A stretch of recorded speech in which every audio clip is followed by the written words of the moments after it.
Was strong. Not really. My kung fu is weak. Mostly because I don't have kung fu. But kung fu has me. Hi, I'm Father Joe Krupp, pastor of Holy Family in Grand Blanc and St. Mark and Goodrich, and I'm here to answer your questions.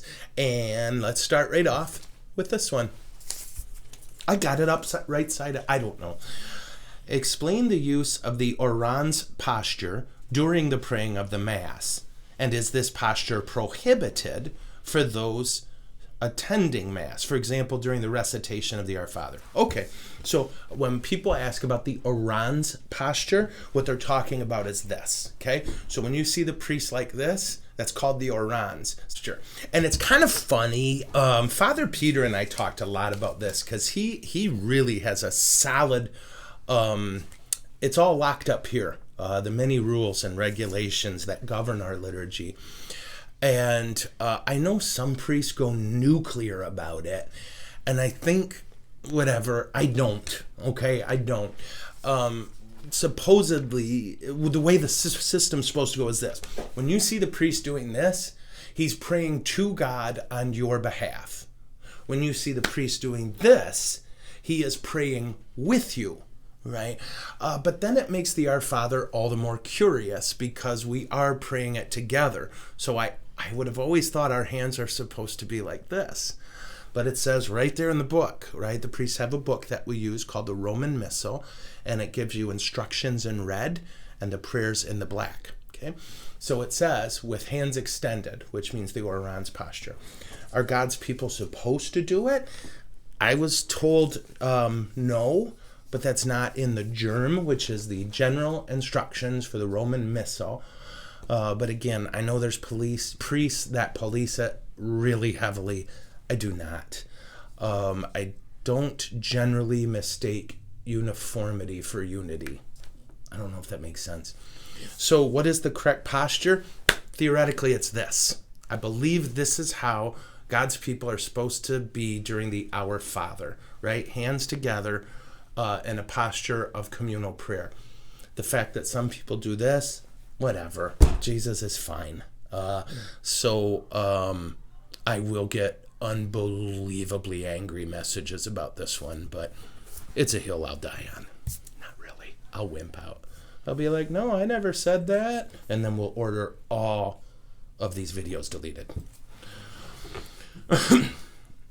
What is the vocation of a consecrated virgin living in the world? I confess I'm not really up on this one. I really don't have a good answer here. But maybe what we can do in our diocese, there's a wonderful woman named Dawn Hausman who has felt that call from the Lord and followed it. And I know there's others. She's just the one I know. And maybe we can get her at some point to come. Oh, great. Okay, we'll give that a go. But basically, what I understand is that a consecrated virgin living in the world is a person who lives forgive me for this, a normal human life. They have a job, but what they do not do is marry or procreate. So a consecrated virgin would be someone, just like it sounds, who chooses virginity for the sake of the kingdom of heaven, as Jesus put it. But maybe we can get her in here sometime. I doubt if she watches these. She's a pretty good person. I'm just kidding. But Dawn, if you're watching these, let us know. And if not, we will find you. I can't do a Liam Neeson voice, but if I could, that would have been the perfect time. Do I have time for another one? I don't know how many I've done. Okay. Father Joe, what is your second favorite college team? Wow. Okay. We know your first choice is MSU because that's where Jesus went to school. And Father Peter's favorite... Oh, what is Father Peter's... He's not here today. I'm sorry. Okay, so what is my second choice? Gosh, that's tough. I was blessed to travel with MSU for 7 years. And I went to every stadium in the Big Ten and a whole bunch of others. And I'll tell you what, the Oregon fans were probably the nicest human beings I have ever encountered. I mean, it was almost like, are y'all kidding? No. And you know who else? Iowa. Oh my gosh, the Iowa fans were gold. I was walking around with my collar on and a state shirt, and people stopped and gave me food in Iowa. I'm like, and this was before a big game. So I think those two are two of my faves.